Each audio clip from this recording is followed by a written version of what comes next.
Pela graça de Deus, estamos aqui com mais um programa A Voz do Sétimo Anjo, levando a mensagem precursora da segunda vinda de Cristo ao teu coração. Faz em mim morada permanente,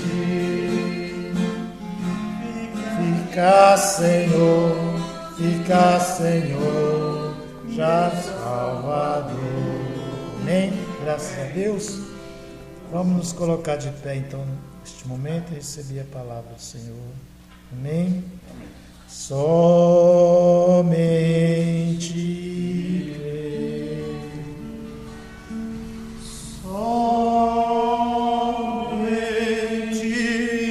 crer, tudo é possível. Somente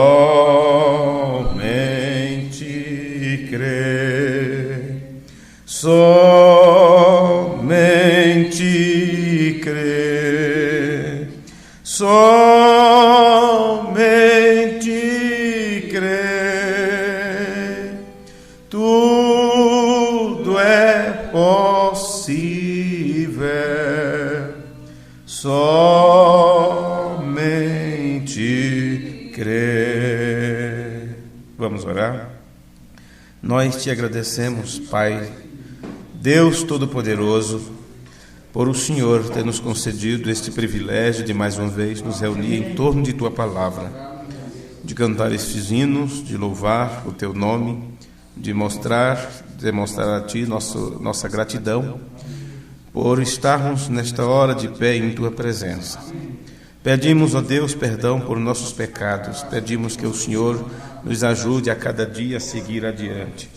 Obrigado pelo dia que o Senhor nos concede, pelo trabalho que realizamos, por agora podermos olhar para esta Bíblia, para este livro que sabemos que é sagrado, e agradecer a Ti pela fé que o Senhor tem nos dado com respeito às Tuas promessas. E cremos que, assim como diz as Escrituras, que passam os céus e a terra, mas as Tuas palavras permanecerão para sempre. Então estamos aqui confiados nesta palavra, confiados nesta promessa, rogando ao Espírito da graça que a cada dia nos conduza mais nas coisas que estão escritas. Muda nossa mente, muda nosso interior, muda nossa maneira de ser, ajuda-nos neste processo de mudança, porque enquanto o nosso espírito e a nossa alma pende para isto, inclina-se para isto, bem sabemos que a carne se inclina para o outro lado, isso se torna inimizade contra o Senhor. Ajuda-nos, Pai, nos guia a pastos verdejantes, nos faz nesta hora nos alimentar de Tua palavra, que possamos comer um alimento sólido, do qual possamos tirar todas as proteínas necessárias para o nosso viver espiritual. Te agradecemos por tudo que o Senhor tem realizado, por tudo que ainda vai ser realizado da parte de Ti para com cada um de nós. E que possamos a cada dia estar aprendendo mais de Ti e estarmos com a mente aberta para entender a revelação dos mistérios que Tu guardaste para apresentar nesse tempo final. Ajuda os nossos irmãos que não podem estar conosco, abençoe aqueles irmãos que nesta hora estão congregando conosco à distância, que todos eles sejam cheios da Tua graça e da Tua compaixão e misericórdia. Te pedimos isto, Pai amado, no amoroso nome de Teu Filho Jesus, para a Tua glória. Amém. Amém. Vocês podem sentar. Louvado seja nosso Deus. Mais uma vez, foi bem complicado estar aqui no horário do culto. Tínhamos pregado sobre isto há tempos atrás, vocês recordam, quando eu sempre falei numa série que tivemos sobre tempos perigosos, creio, que você vai para a igreja pedindo a Deus que abra as portas do emprego e necessitando, porque você precisa pagar suas dívidas e sobreviver e tudo. Aí quando Deus te dá um serviço, te dá um emprego, você já não vem mais para a igreja porque está empregado. Quer dizer, não necessito mais ir para a igreja, não necessito mais pedir oração e tudo. E é claro, nós também, quando pregamos sobre as parábolas de Cristo, falamos sobre aquele cesto cheio, que as pessoas, depois que recebem um cesto cheio, despejam sobre a cabeça e faz com que a luz do sol já não atinja tal pessoa, não é? E a gente fala determinadas coisas e vê isso se cumprindo no nosso dia a dia, na nossa própria vida. Se você não tiver cuidado, você realmente não vem, né? Não vem. Você tem que brigar muito, ultrapassar, passar por cima de ordenanças e tudo, deixar pessoas mal satisfeitas, zangadas com você, mas se você tem um compromisso, então você deve cuidar daquele compromisso. E eu não creio que você deve honrar o compromisso só porque é você quem prega a palavra. Você deve honrar seu compromisso como ouvinte também, porque como pregaremos se não tiver quem escute? Pregar a quem? É claro que destas pedras, Jesus disse, Deus pode levantar filhos a Abraão, não é? Então vamos continuar falando às pedras, para ver se um dia elas escutem, para ver se um dia elas ouvem e compreendam que estamos falando com elas. Vê? Ou será que estas pedras não são pessoas? Pois bem, então foi complicado demais chegar aqui já na hora de iniciar o culto, com tanta coisa ainda para fazer. Então não sei como vou me sair no culto de hoje, uma vez que não tivemos tempo para fazermos uma meditação, mas vim lendo um pouco enquanto o irmão Ronaldo dirigia, e o camarada também vem tão cansado que nem para a igreja vem, já me deixa aí na porta e corre dormir, não é? E assim sucessivamente. Mas ok, deixando toda essa choradeira de lado, queremos enviar nossa saudação para os irmãos que estão cultuando conosco nesta hora. Deus abençoe a cada um de vocês. E é este o culto de número 20, se eu não estou errando as contas, da nossa minissérie sobre o cumprimento de Deus. E estamos estudando com vocês, o sermão número 3 do reverendo Liveio, que ele pregou com esse título: O cumprimento de Deus, a Deus morte, eu viverei. Bom, no culto passado, nós concluímos aquela reunião lendo na epístola de Paulo aos Coríntios, onde fala sobre Deus descendo à terra e colocando todas as coisas debaixo dos pés de Jesus, exceto ele, porque ele é o cabeça. E então falamos um pouquinho sobre a presença, sobre o ofício de Deus, ou o ministério de Deus nesse tempo do fim, quando ele manifesta a sua presença, a parúcia de Cristo aqui na terra. Então nós pregamos algo sobre eles odeiam o ensino da presença. E o certo é que Deus desce aqui e ele realmente coloca tudo sob os pés de Jesus Cristo, exceto o próprio Deus, e a igreja está absolutamente 100% sobre os pés de Jesus Cristo, porque isso é o que nos ensina o profeta. Ela foi ordenada para não cair. Ela é ordenada para não cair. Então existe um ritmo sendo tocado, uma melodia sendo colocada diante de nós, bem audível, né, nos nossos ouvidos, que nos mostra o passo, como devemos caminhar, o ritmo da palavra que foi revelada no tempo do fim.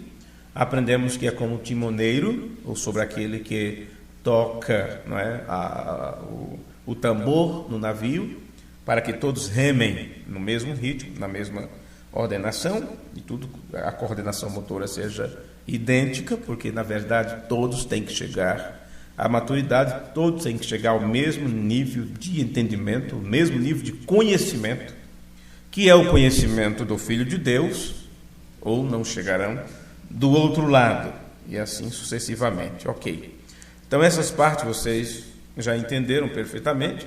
Esse Deus que desce à terra no tempo do fim, com um alarido, é para isto, e usa lábios humanos, um profeta, o qual, ao tocar a trombeta, nos mostra como seguir adiante, nos diz para não sair da fila. Qualquer um que estiver tentando dar um passo fora do ritmo, uma marcha desordenada, a voz de Deus através de um profeta é essa: não saia da fila.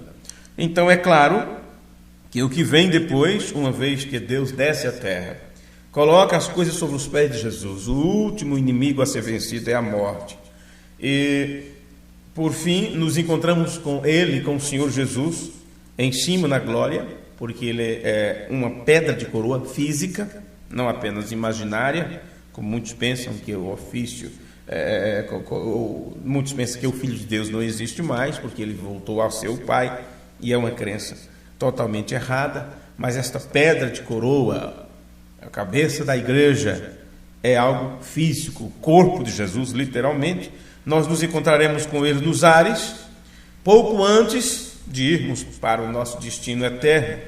Esse Espírito Santo, Deus que está na terra, que nos leva para cima, se encarna na pessoa de Jesus Cristo, o Pai se encarna no Filho, a cabeça se une ao corpo, e então a ceia das bodas terá sua continuidade e irá direto até o fim. Quando se trata do fim, não é que não vai existir mais nada, mas é que novas coisas são apresentadas. Amém? Bom, foi assim que nós concluímos o culto anterior. Então nós vemos que o tempo, neste momento em particular, no qual eu e você estamos neste planeta Terra, presenciando estas coisas tão visíveis, tanto com os olhos naturais, pelos acontecimentos, pelo que você lê, pelo que você escuta, pelo que os teus sentidos naturais te mostram, e também pelo que os teus sentidos espirituais te mostram, o sentido da fé, da revelação, porque você vê o cumprimento da palavra. Neste tempo em particular, tempo e eternidade se misturam. Se misturam. Em Apocalipse 10, versículo 6. E nós vamos olhar um pouquinho para isto agora. Vê? Porque se alguém desceu, isso tinha que estar previsto nas Escrituras. Então você tem aí Apocalipse capítulo 10, versículo 6. E se alguém desceu em Apocalipse 10, 1, 2, e assim sucessivamente, isto tem que estar também nas Escrituras, e precisamente em 1 Coríntios 15. Vê? Porque ali fala sobre um que se apresenta e faz algo. Diz que a presença de alguém desceu. E isso está conectado com outras escrituras, como Tessalonicenses, que diz: o mesmo Senhor descerá do céu, com alarido, voz de arcanjo, trombeta de Deus. Agora, em Apocalipse capítulo 10, você tem alguém que desce, correto? Isto é certo. Diz: e vi descer do céu um anjo forte. O que acontece em Apocalipse 10? Diz aqui no versículo 6, que naquele momento em particular, porque João estava vislumbrando o futuro, quando ele começa a fazer isto, o tempo deixa de ser. Nós podemos ler em várias versões diferentes esta escritura, e você vai entender isto. Uma diz: o tempo não será mais. Outra diz que não haverá mais demora. E o que você tem que entender dentro da visão profética é que o tempo não será mais. E é o juramento que é feito. E se o tempo não é mais, como você vê isto, quando esta ocasião acontece, Deus então já jogou agora a coisa toda para o 8º dia. Veja, o que você precisa entender é isto, porque se o tempo e a eternidade estão voltando a fundir-se, a misturar-se, a se tornar um só, então isto, Deus está jogando tudo já para o 8º dia, uma vez que o 7º dia é o milênio, é o nosso descanso. Então Deus já jogou agora a coisa toda para o 8º dia da eternidade. Quer você entenda isto ou não, quer você se aplique a entender isto ou não, quer você queira alinhar seu pensamento com o pensamento profético ou não, porque eu sempre tenho pregado sobre isto, o William Branham pregou sobre isto, o pastor Oliveira pregou sobre isto. Este milênio é mais um tempo de santificação, é um período de santificação. É para isto que nós estamos sendo levados, porque na totalização de tudo, quando o cumprimento de Deus se for efetivado e ser cumprido as palavras que na visão de João, ele vislumbrando o futuro, foi dito: está feito, ou está consumado, está feito. Na versão que você costuma ler de Apocalipse 22 diz: está cumprido. Eu sou o alfa e o ômega. Veja, tempo e eternidade se mistura. Princípio e o fim volta a encontrar-se outra vez. Então, isto é o que é. E o que acontece, se nós estamos em um período de tempo onde William Branham diz, já deveríamos estar no milênio, onde William Branham diz, o tempo já terminou, o tempo acabou. Em uma outra mensagem, ele diz que nós já estamos vivendo em um tempo emprestado. Veja, em um tempo emprestado. O que está acontecendo nesse período de tempo? Ele falou um pouco sobre isso também, creio que na mensagem Cristo é o mistério de Deus revelado. E pregamos sobre isto anos atrás, então não vou entrar muito em detalhes. Então, se o tempo não será mais, ou se o tempo não é mais, se esse período da história está sendo selado para entrar algo que não pode ser escrito, porque neste período de tempo não haverá história para ser contada de Laodiceia, porque a história está sendo apresentada diante de nós de forma instantaneamente. Antes você não viu o que estava acontecendo no mundo. Nós hoje podemos ler a história de Napoleão Bonaparte, podemos ler a história dos faraós, podemos ler a história de grandes homens, de grandes conquistas, de reinos que se levantaram e caíram. Mas você só lia sobre isso depois, porque há algo que acontecia do outro lado do planeta. E quando você ficaria sabendo? Quando você ficaria sabendo? Quando aquilo se tornava história e se escrevia sobre aquilo. Vê? Mas agora não, porque não haverá uma outra era. Não haverá uma nova dispensação nessa dimensão humana, podemos dizer assim. E então a história desse tempo está sendo contada e mostrada para nós de forma instantânea. Tudo, guerras, terremotos, destruições. Você não vai, quando estiver velhinho, ficar sabendo do que aconteceu nesse tempo. Você sabe de forma instantânea, passa diante de você como um letreiro. A cada dia, a cada noticiário, a cada conversa, a cada mensagem que você recebe, a cada fofoca que sai, não importa pelos quais meios. Veja, por que esta rapidez? Por que está acontecendo assim de forma tão tremenda, tão rápida, a ponto de você saber de tudo no mesmo tempo, no mesmo instante que a coisa acontece? Porque está fluindo tudo. Veja, o tempo está indo diretamente para o fluxo da eternidade. Não sei se você poderia imaginar isto. Não sei se você poderia imaginar uma grande quantidade de energia sendo sugada. Se você pudesse imaginar isso, você tem aqui o tempo, uma brecha que Deus abriu com o qual trabalharia conosco num período de teste. E você tem aqui a eternidade. Mas nesse tempo, neste momento em particular, tudo que se diz respeito ao tempo está sendo sugado, está fluindo. Veja, está indo diretamente para o fluxo de eternidade, ou da eternidade.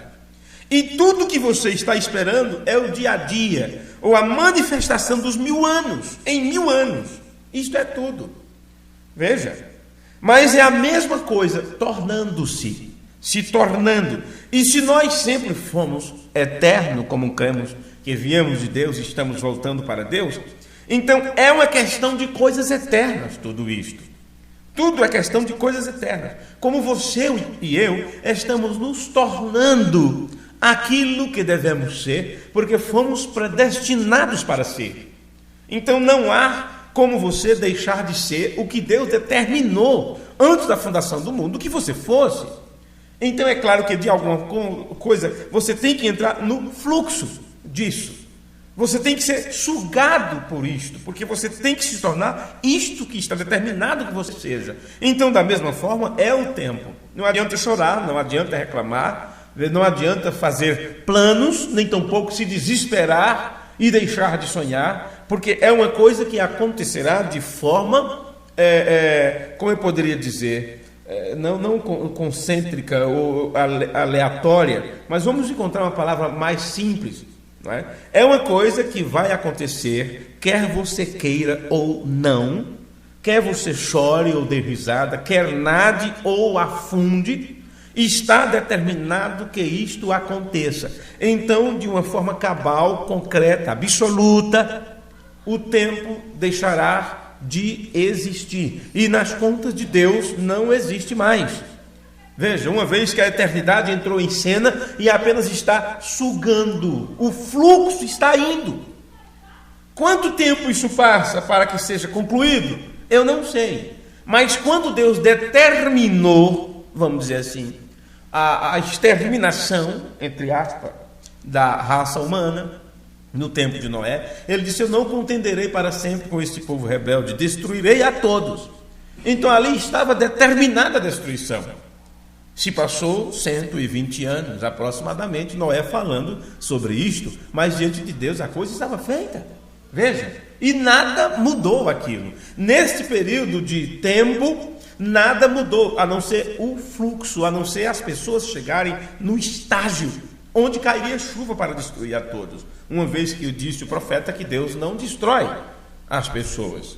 Deus não envia destruição para destruir quem quer que seja.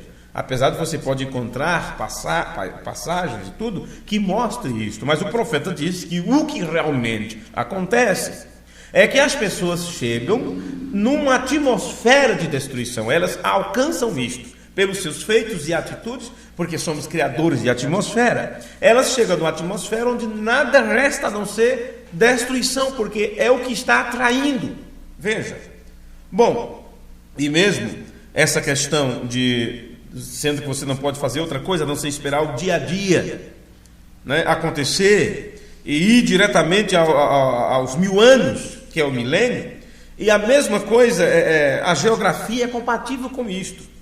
O sistema geográfico, céu, terra, ou seja, o que for que você possa imaginar, tudo está fluindo para isso. A terra entrou no fluxo disso, desta renovação, até que vem a queima, para queimar todo o pecado, todo o germe, toda a maldade e tudo, vê? Então observe no minuto em que chegarmos à nossa ressurreição. Agora você pode ver sobre isto, se você tem um pouco de visão espiritual aguçada pela palavra, pelo estímulo da revelação, da escritura que tem se renovado diante de nós com a abertura dos selos. Então você pode observar, através de olhos espirituais, esses acontecimentos do grande plano de Deus. Mas, se você quiser ver mais além disso, você vai ter que esperar para o momento da sua ressurreição.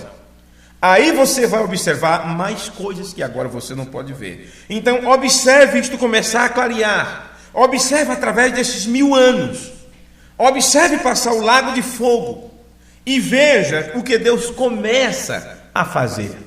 E o que Ele começa a fazer, e já está dito nas Escrituras: eis que faço novas todas as coisas. O Deus que disse: haja luz, haja firmamento, haja porção seca, haja a porção dos mares e tudo, Ele vai renovar tudo, assim como também Ele renovou a mim e a você, a ponto de você se tornar uma nova criatura. Antes um escravo do pecado, mas depois uma pessoa que foi resgatada pelo sangue do Cordeiro e foi comprado para Deus para serem reis e sacerdotes e reinar por 1000 anos. Você vê que tudo está dentro, tudo está conectado com o grande plano de Deus. Você não consegue ver, irmão e irmã, que a coisa toda é uma coisa eterna? Isso é uma manifestação completa do Deus Todo-Poderoso e de seus filhos. Manifestação completa. Mas chega um momento em que Deus começa a demonstrar, Deus começa a se manifestar e mostrar essas coisas peculiares que Ele quer fazer com o seu povo e para o seu povo, e isto acaba se tornando um passo a passo. Sim, um passo a passo. De uma forma tão simples esse passo a passo, até como um manual. O que Deus tem feito conosco é nos dado um manual de como isto funciona. A grande complexidade do plano de Deus, que abrange tempo e espaço, de eternidade a eternidade, contudo programado a ponto dele conhecer cada coisa que existia, a ponto dele saber, durante o período da história humana, quantas moscas existiriam na terra, como diz o profeta, quantas vezes elas piscariam, quantas gorduras produziriam, e tudo isto. Uma forma, um linguajar simples para que as pessoas pudessem entender a grandiosidade desse Deus e a complexidade do seu plano. onde ele tem tudo sob controle, tudo em suas mãos, nada se perde, nada será deixado de lado. A decisão que ele tomou antes da fundação do mundo funcionará e chegará ao final, sem a necessidade de ele fazer nenhuma mudança, porque nele não há sombra de variação. Então, o que Deus nos dá nesse tempo do fim, quando ele abre os selos para nós e mostra o que estava em segredo, o que estava escondido, o que Deus nos dá é um passo a passo do seu grande plano. Um passo a passo, como um manual. O William Brown explicou isto quando ele fala sobre a sombra se aproximando mais e mais perto da parede. Vê? Diz, o que você tem lá na parede? Quando você coloca contra a luz, a sombra da minha mão. Mas à medida que você vai aproximando a mão da parede, aquilo chega-se a um nível, chega a uma ocasião, a uma medida, que você já não vê mais a sombra, porque a realidade é que a mão estará ali. O que tem acontecido durante todo este tempo é isto. Como disse Paulo, hoje nós vemos como no espelho, vemos em sombras, vemos por parte. Mas logo a realidade disso estará aqui. Logo a realidade disso estará diante de nós. E aquilo que era a realidade de tudo que se dizia já está na terra. Veja, aquilo que era em parte foi manifestado, ou aquilo que era perfeito já veio. O próprio Deus veio e se manifestou diante da sua igreja, diante do seu povo, e falou através de um profeta. O que é perfeito está na terra. A palavra cheia, o menu completo, os 7 pratos completos, como disse o profeta, está bem diante de nós. Então ele disse, a sombra se aproximando mais e mais perto da parede. Não há mais sombra. O tempo e a eternidade se unem. E quando isso acontece, a eternidade assume o controle. O tempo flui, o fluxo do tempo volta para dentro da eternidade. Agora, desde Apocalipse 10, versículo 6, quando você lê isto, e diz que ele jurou, não é isso? Jurou que não haverá mais demora, não é assim? Ou que o tempo não será mais. É isso que está Apocalipse 10, 6, não é isso? O tempo não será mais. Vê? Desde Apocalipse 10, 6, depende de Apocalipse 10, 7. Porque eles aqui fora não ouvem o Evangelho. As pessoas não ouvem o Evangelho. As pessoas não querem saber disso. No entanto, são beneficiários daqueles que ouvem o Evangelho. Veja, ainda um pouco de tempo e o que há de vir, virá. Porque o mundo ainda continua de pé, porque não já foi destruído todo, porque ainda há bondade na terra, porque ainda é enviado chuva, porque ainda temos água em alguns lugares, porque ainda temos oxigênio para ser respirado, porque ainda há, vamos dizer assim, a condição de vida do planeta Terra, porque ainda há, simplesmente por causa do trigo, que Deus envia chuva e sol para o trigo, e o joio está sendo beneficiado. Veja, mas uma vez que estes que ouvem o Evangelho forem tirados daqui, então virá grande tribulação, grande destruição. E tudo que a mente humana não pode imaginar acontecerá no período da grande tribulação. É algo tão terrível, tão complicado, que Deus tirará a sua noiva antes, para não passar pelo período da grande tribulação. Sim, e por isso chamado de virgens prudentes, cuidadosas. Pessoas que se aplicaram, pessoas que foram cuidadas, aplicadas, foram responsáveis, ou assumiram cada um sua responsabilidade neste grande plano. Então o que acontece? Que esses outros que não são, eles são beneficiários.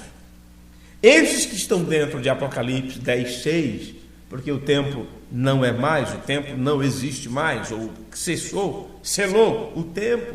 No entanto, depende de Apocalipse 10, 7. Vê? E o que acontece? O evangelho declarado pelos profetas. Porque diz assim: mas nos dias da voz do 7º anjo, quando ele tocar sua trombeta, o mistério de Deus será esclarecido, o mistério de Deus será revelado, ou o poderoso Deus será desvelado perante vocês. como Deus anunciou pela boca de todos os seus profetas, ou através de seus profetas desde o princípio. Então, em Apocalipse 10:6, é o beneficiário de Apocalipse 10:7, que é o evangelho declarado pelos profetas. Então, haverá um profeta no tempo do fim, exatamente como o irmão Brana disse. E eu não estou me referindo a um outro profeta, porque no linguajar profético, eles sempre falam para as pessoas mostrando um quadro. Um quadro. E como você vai ver este quadro? Como você vai ver este quadro? Se você não entender o linguajar profético, então como você vai entender Apocalipse, como você vai entender Daniel, como você vai entender as profecias dadas por Jesus, quando ele fala sobre o dia e manifestação ou parúcia do Filho do Homem. Quando você lê o sermão do William Branham no livro das eras, no resumo das eras, e na era da Laodiceia, e ele sempre fala que virá um homem, que virá um profeta, que virá um mensageiro, e ele será vindicado como um profeta da palavra. E as pessoas leem aquilo e dizem, está vendo, ele está falando de um outro, ele está falando de um outro. Deixe eles pensarem o que eles quiserem pensar, mas você aplique seu pensamento na palavra de Deus, ou você vai ficar como um tonto por aí afora, e quando pensar que não estará na grande tribulação, porque não teve capacidade mental e espiritual para comportar a revelação do mistério. Ou você entra no espírito da profecia para entender profecia e cumprimento, ou você estará lendo a Bíblia de ponta cabeça e a mensagem estará toda desatualizada diante de você. Pois bem, agora, de acordo com o reverendo Liveiro, ele ensina neste livro 3, que ele diz assim, desde que Apocalipse 10:6 depende de Apocalipse 10:7, é evidente que Apocalipse 10:7 é 1 Coríntios capítulo 15, versículo 51.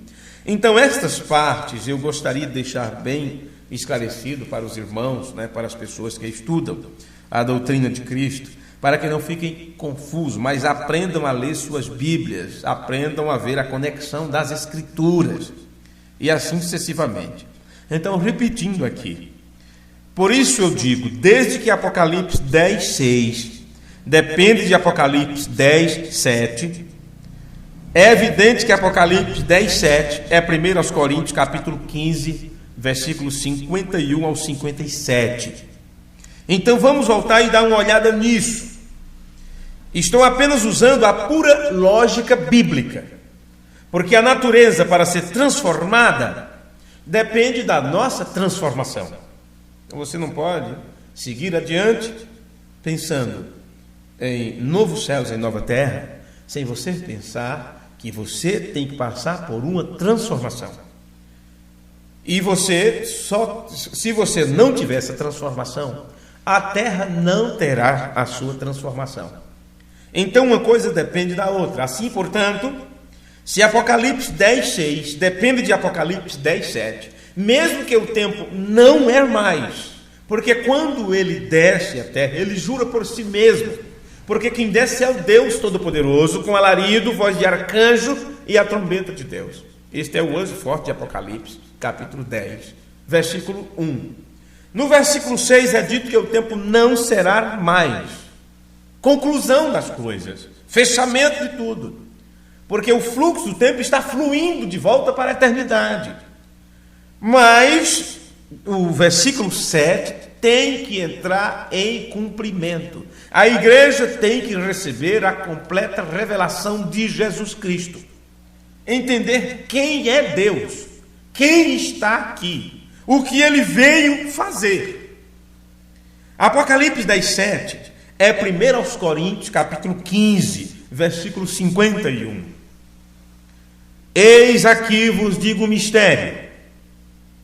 Na verdade, nem todos dormiremos, mas todos seremos transformados no momento, no abrir e fechar de olhos, ante a última trombeta. Vê? Última trombeta. Porque a trombeta soará. Veja, irmão, por que ele dá ênfase a isto? Ele fala sobre a última trombeta e diz que esta última trombeta soará. É óbvio, está bem evidente que ante a última trombeta, já está mostrando que um som viria. Mas ele repete isto. Observe bem o linguajar escriturístico aqui. Num abrir e fechar de olhos, ante a última trombeta, porque a trombeta soará. Isto é dado ênfase. E por que esta ênfase? Deus disse que uma trombeta soará. Você sabe por quê? Porque eles não acreditam que uma trombeta soará. Eles não acreditam em um profeta. Eles não acreditam que Deus teria 7 anjos durante as 7 dispensações. Ninguém sabia disso. Ninguém sabia disso da forma bíblica e correta antes que viesse William Branham e nos mostrasse isso. Ninguém sabia sobre a revelação dos selos. Grandes homens escreveram sobre isto, pregaram sobre isto. Mas isto nunca ficou alinhado de Gênesis a Apocalipse, como quando Deus mesmo veio e revelou estes mistérios. Então você percebe que esta trombeta, quando toca, não se trata apenas de um homem inteligente aqui na terra, se trata do próprio Deus falando, do próprio Deus interagindo, do próprio Deus explicando. Assim como os discípulos do caminho de Emaús receberam aquela visita especial, onde o Senhor Jesus levou ele para a lei, os profetas e os salmos, para ver o cumprimento das Escrituras, da mesma forma Deus desceu nesse tempo do fim, andou em 2 pés e falou através de um homem e nos mostrou o cumprimento da Escritura. O próprio Deus desce com um alarido, voz de arcanjo e trombeta. Isto se inicia com um alarido, que é uma mensagem. E esse alarido trazido pelo próprio Deus começou a soar quando a voz de Deus foi ouvida através de lábios humanos. Dá para você entender isto? Veja a posição que colocamos no profeta. Não somos branhamitas, de forma nenhuma. Não endeusamos o homem, nem o colocamos em nenhuma posição, além daquela da qual ele deve estar. Um vaso usado por Deus, e todos nós devemos ser também um vaso usado por Deus. Mas usamos da forma correta, mostrando cada coisa em seu devido lugar, o porquê, e quando, e como. Deus estabeleceu isso em seu grande plano e realiza isto neste tempo. E tinha que ser uma pessoa tão humilde a ponto de não ser notória, de não procurar notoriedade, como João disse, ele tem que crescer e eu tenho que diminuir. Então convém que neste tempo as pessoas que estudam esta mensagem entrem neste mesmo espírito e ouçam as palavras de João Batista neste tempo. Convém que na mente das pessoas o homem, o mensageiro em si, diminua, para que o próprio Deus entre em cena e reine e domine esses corações. Porque se você não colocar a ênfase no Deus que desceu para realizar esse trabalho, você é apenas um adorador de ídolo quando coloca tudo nas costas de William Branham, como se ele por si mesmo pudesse fazer alguma coisa. Bom, vamos continuar lendo aqui. Por que Deus faz esta ênfase? Ante a última trombeta, porque a trombeta soará.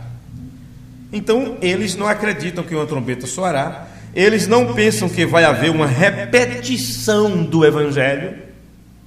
Vê? Eles não acreditam nessa repetição do Evangelho, porque o Evangelho está sendo repetido neste tempo, sim, senhores, as parábolas e tudo, todo o Novo Testamento falando nesta hora, a ponto de o ministério de Filho do Homem, que atuou na Palestina, voltou a atuar neste tempo do fim. Foi no povo oriental e agora no tempo do fim para o povo ocidental. O mesmo Deus usando um homem, lá usou seu filho, cá usou um profeta. Veja, o ministério do Filho do Homem. A repetição do Evangelho, um ômega, porque lá foi o alfa e cá o ômega. E a Bíblia diz, e os mortos ressuscitarão incorruptíveis. E estamos conectando tudo isto, falando do Apocalipse 10:7, falando de um profeta, falando da manifestação do Filho do Homem, falando todas essas coisas, mas estou mostrando isso dentro destas Escrituras, porque estes mortos que serão esses vivos que serão transformados e esses mortos que serão revestidos, né, de incorruptibilidade, o mortal revestido da imortalidade. Tudo isto acontece pelo fato deste Deus descer à terra com alarido, voz de arcanjo e trombeta.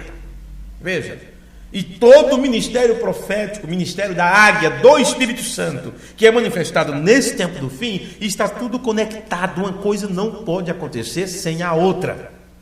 Veja, porque convém que isto que é corruptível se revista da incorruptibilidade, e que isto que é mortal se reviste da imortalidade, e quando isto que é corruptível se revestir da incorruptibilidade, e isto que é mortal se revestir da imortalidade, então cumprir-se-á a palavra que está escrita: tragada foi a morte na vitória. Amém.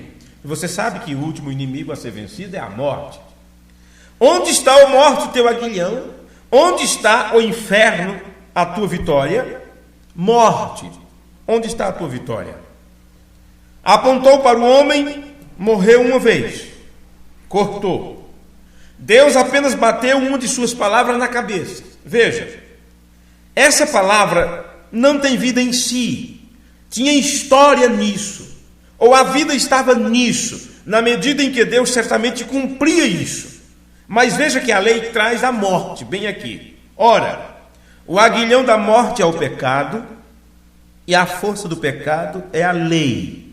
Então você está olhando para a graça, irmão e irmã, não mais para a lei. Observe o que está escrito: o aguilhão da morte é o pecado, e a força do pecado é a lei.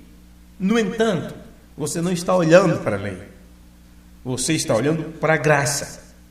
E o irmão Branham disse: se Deus envia o seu poder de volta na igreja, será por graça e não pelas obras. Amém. Se a igreja noiva realiza um trabalho nesse tempo do fim, quer seja manifestar bondade, quer seja manifestar amor, quer seja manifestar compaixão, quer seja expressar obediência e tudo mais, se ela tem um ministério, como o William Branham disse, ela está tendo agora mesmo, e tudo.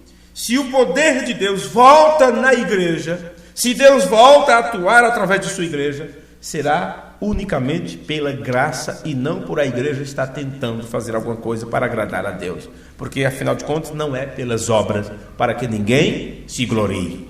O que mais vemos neste tempo são pessoas vivendo pela lei, ou debaixo da lei. São pessoas apresentando obras e feitos.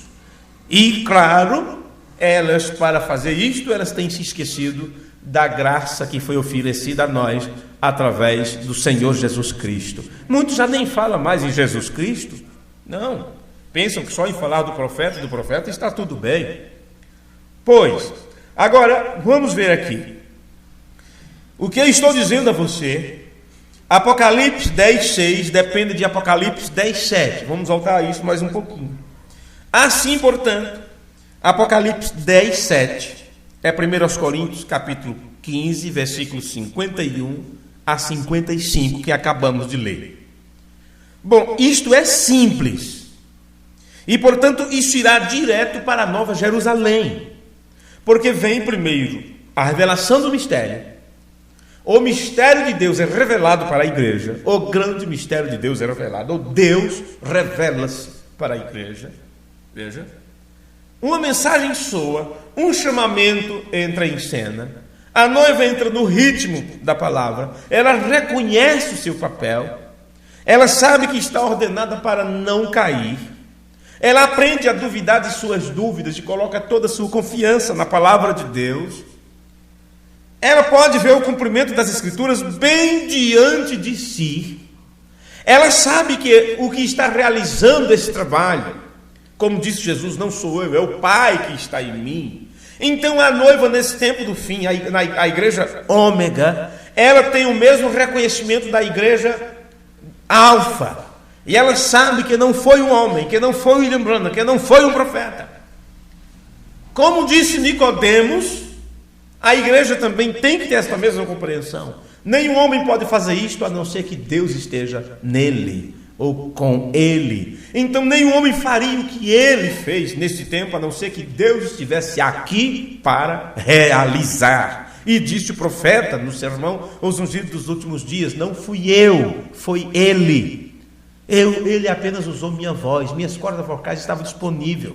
Eu só estava por perto quando isto aconteceu. Eu não sou o filho do homem. O anjo não é o filho do homem, é o mensageiro do filho do homem. O filho do homem é Cristo e é dele de quem você está se alimentando. Veja, porque o corpo, palavra, é oferecido para nós para nos alimentarmos disto, ou você não terá discernimento do corpo do Senhor, e assim sucessivamente. Então é claro que todo este envolvimento de Apocalipse 10, 7, e conectado com isto, de 1 Coríntios capítulo 15, versículos 51 ao 53, que mostra a ressurreição, a transformação, a incorruptibilidade, vindo a nós, e tudo isto irá direto para a Nova Jerusalém, porque aqui diz: mas graças a Deus que nos dá a vitória por nosso Senhor Jesus Cristo.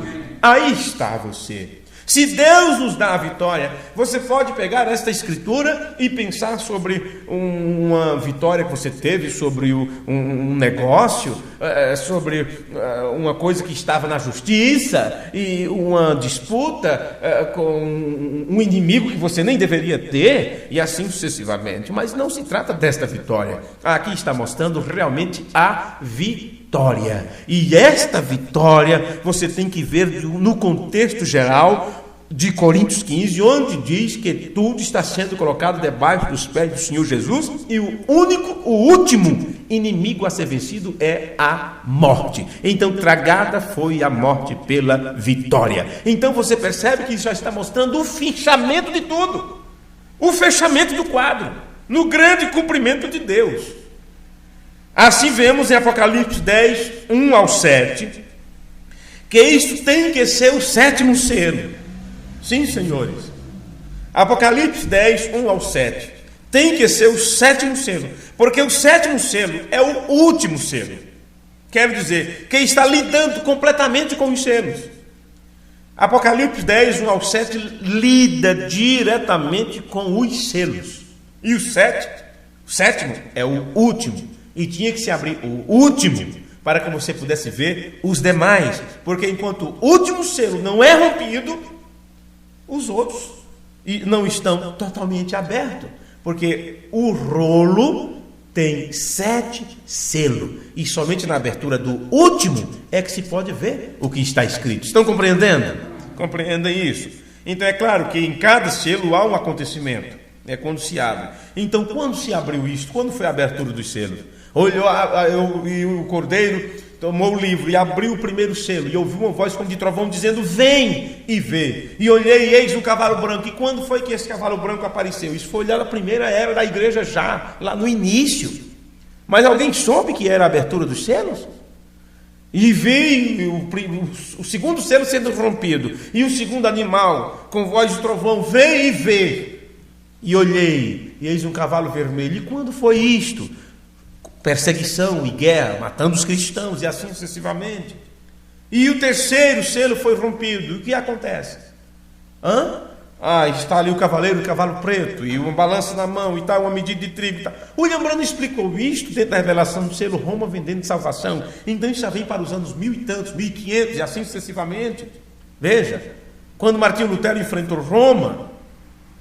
Agora, quando a abertura do quarto selo, que o último animal, que é a águia voando, Deus mesmo aqui na terra, diz: vem e vê. Agora eu vou te mostrar tudo. Veja, é nesse tempo em particular que você pode entender tudo isto, porque durante as dispensações, quando os selos foram sendo rompidos, quando os acontecimentos dos selos foram mostrados, as pessoas não sabiam nada disso, mas somente na abertura do sétimo selo, quando o sétimo anjo toca a sua trombeta, é que você compreende tudo isto.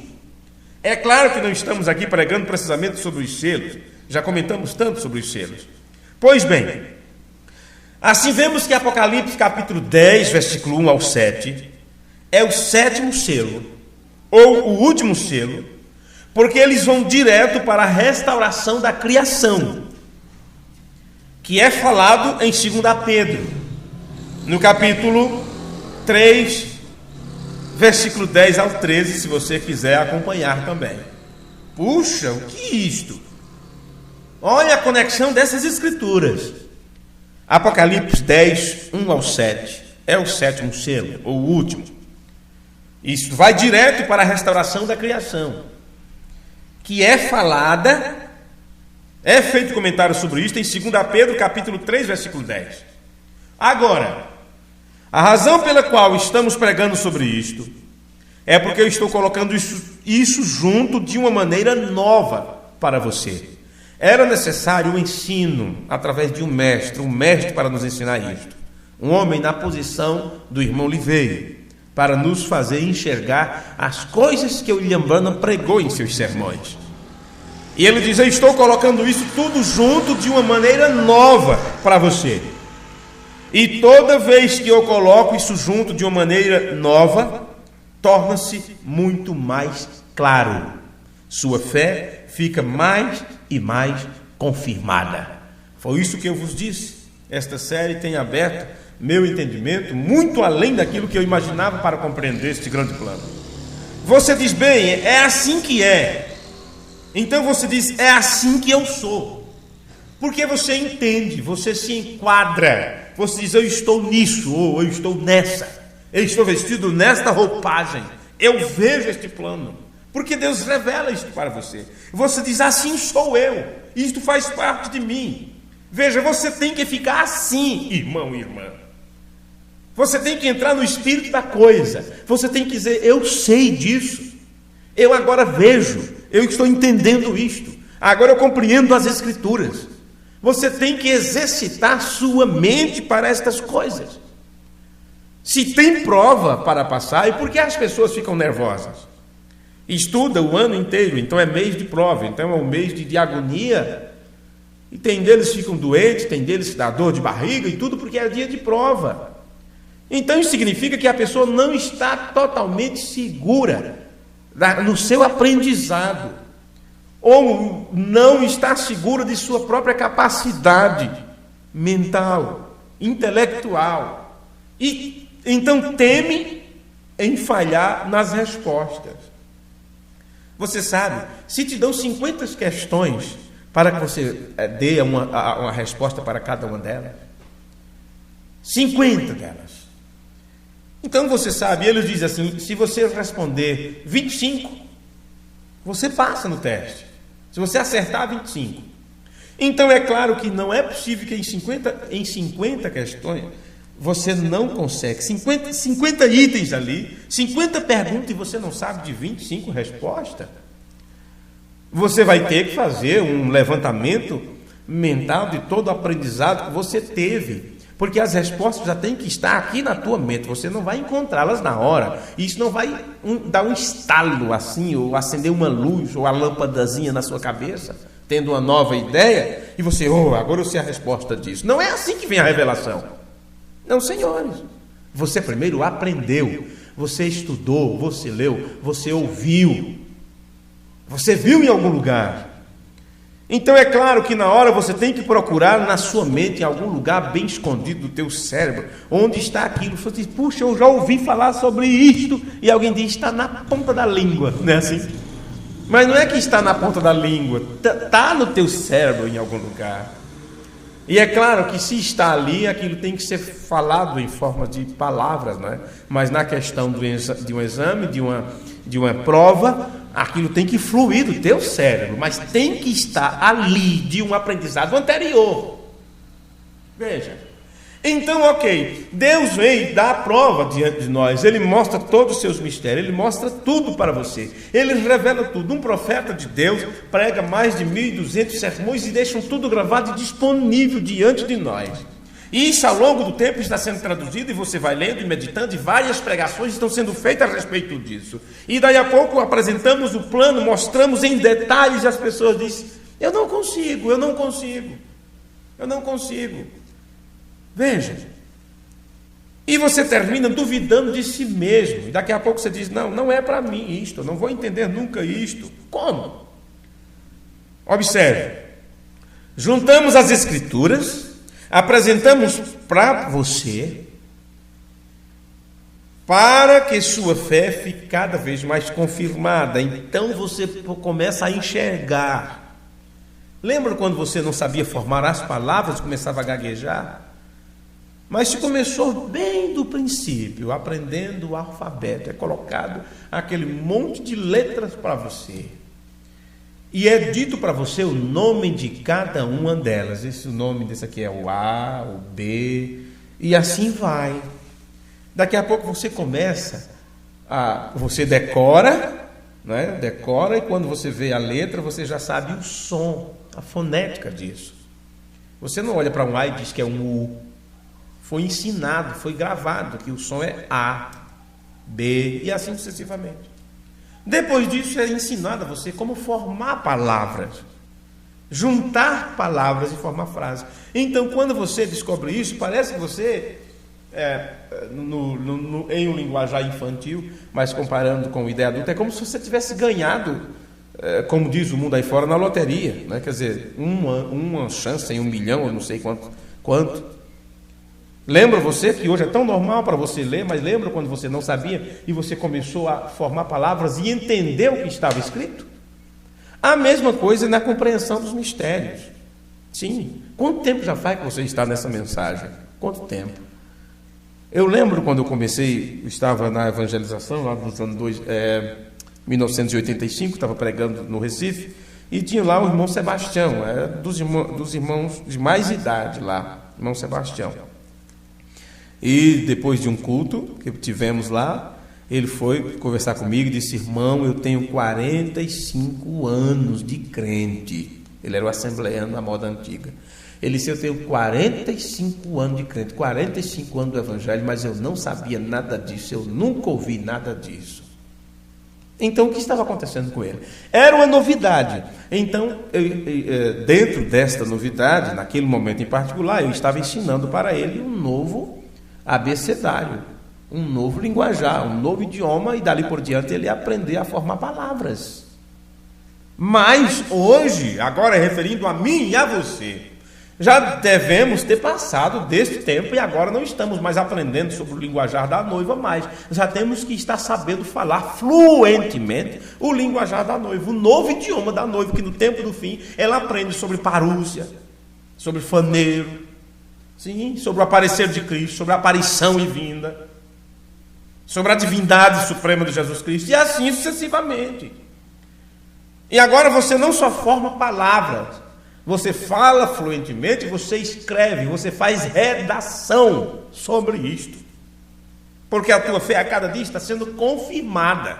Não vou entrar em cada detalhe aqui, porque meu tempo, inclusive, já foi embora e eu nem comecei no que eu estava pensando que chegaríamos hoje. Então, o que acontece? Ficamos devendo sobre Pedro, né? O que escreveu Pedro, não foi? Não é isso? 2 Pedro, capítulo 3, versículo 10. Então, vamos concluir com esta parte aqui. Então, quando colocamos tudo junto, é para isso, né? A coisa se torna mais fácil, mais claro, sua fé fica mais e mais confirmada, e você diz: isso é eu, sou parte disso, estou vendo isto. Então, antes de você colocar, assim, antes de você usar calças compridas, você usa calças até os joelhos antes. Eu lembro quando eu vesti minha primeira calça comprida, eu me senti grande e ficava olhando assim. Andava tropeçando. O Antônio também, porque nós ganhamos a calça comprida no mesmo tempo, viu? Eu, Antônio e Júlio.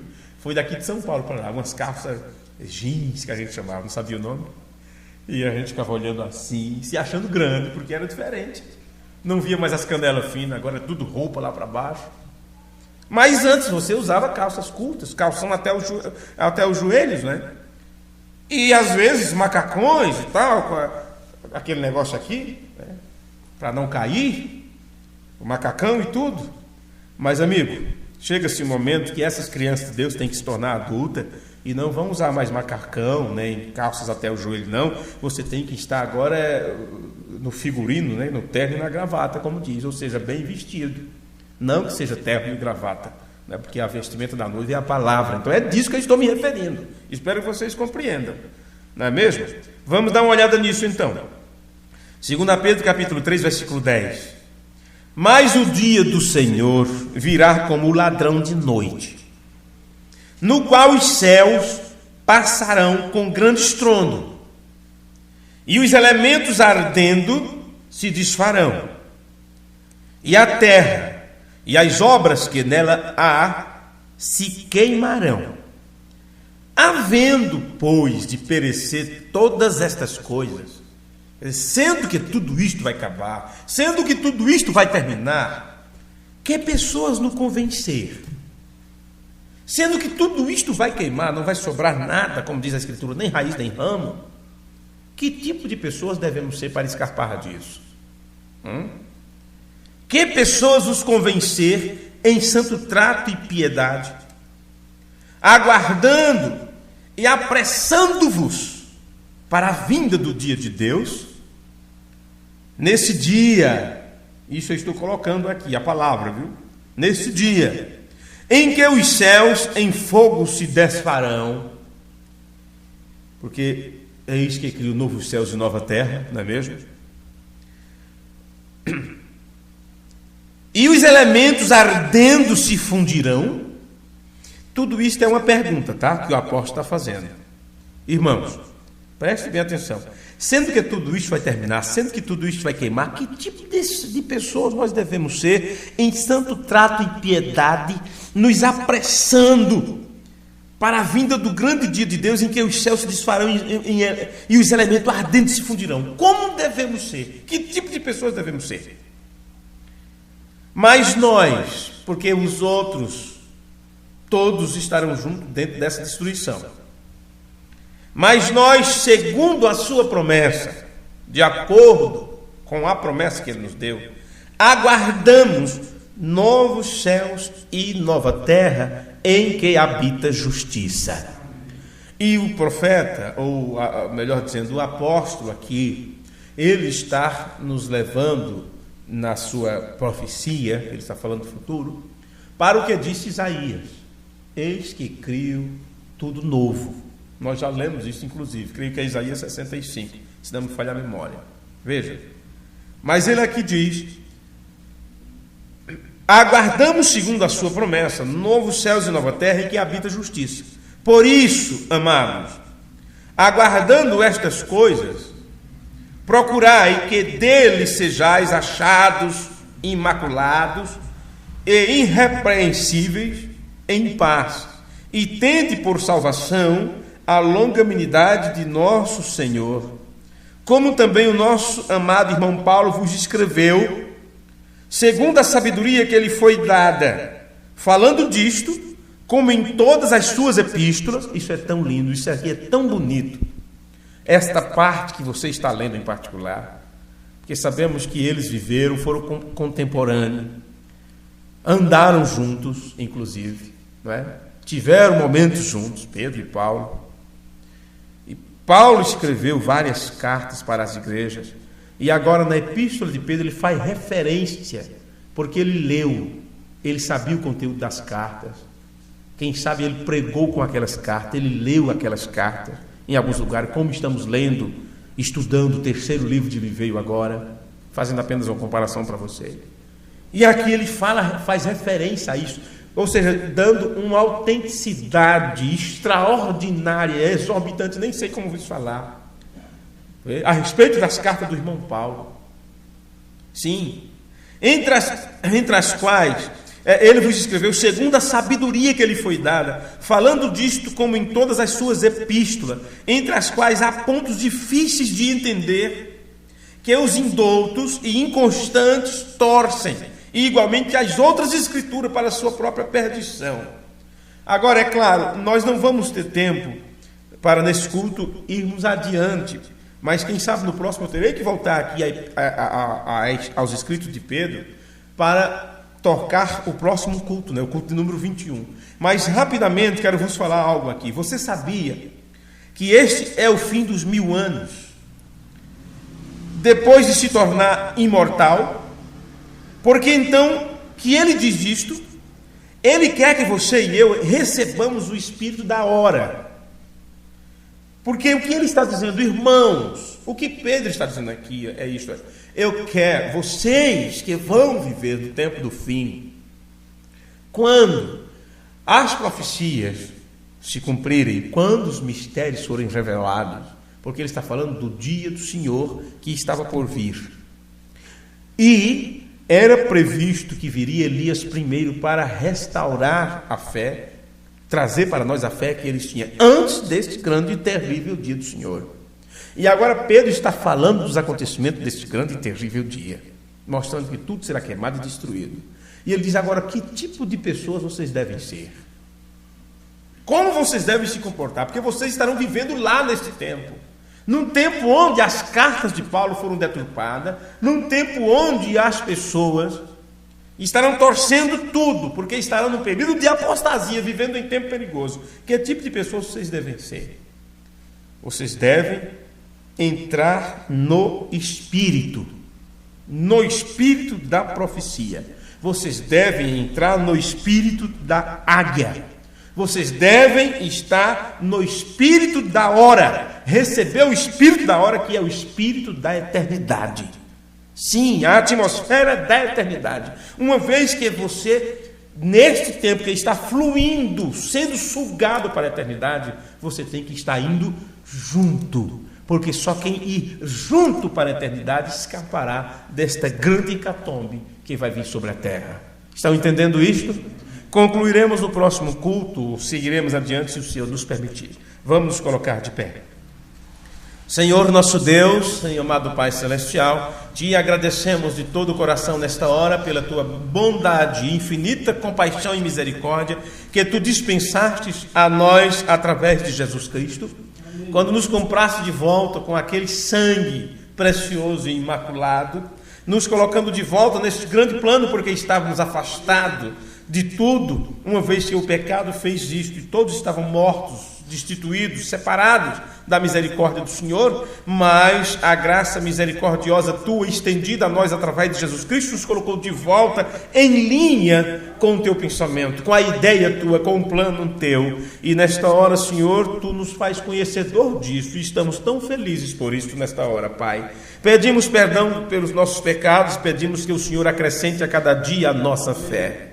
Ajuda os meus irmãos e minhas irmãs que estão nos ouvindo à distância nesta hora, aqueles que estão, ó Deus, há tantos meses aguardando uma visita, aguardando uma reunião de ceia, aguardando um momento para estar junto. Pai, tenha misericórdia de cada um de nós e que as coisas possam fluir para isto, Senhor, enquanto ainda estamos nesta terra. Ajuda-nos a ser pacientes, ajuda-nos a observar os acontecimentos, ajuda-nos a entender teu plano, ajuda-nos a estar satisfeito com as coisas que o Senhor tem nos dado e ajuda-nos a cumprir o nosso papel, sendo ajuda para os nossos irmãos.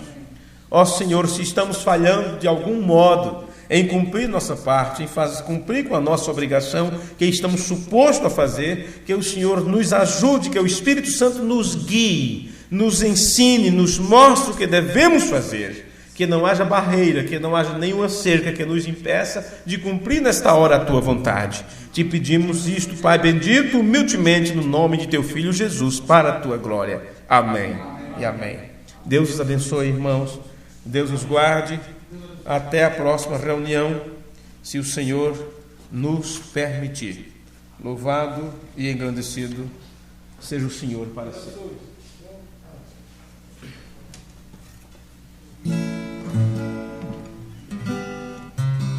Peregrinando pelas montanhas,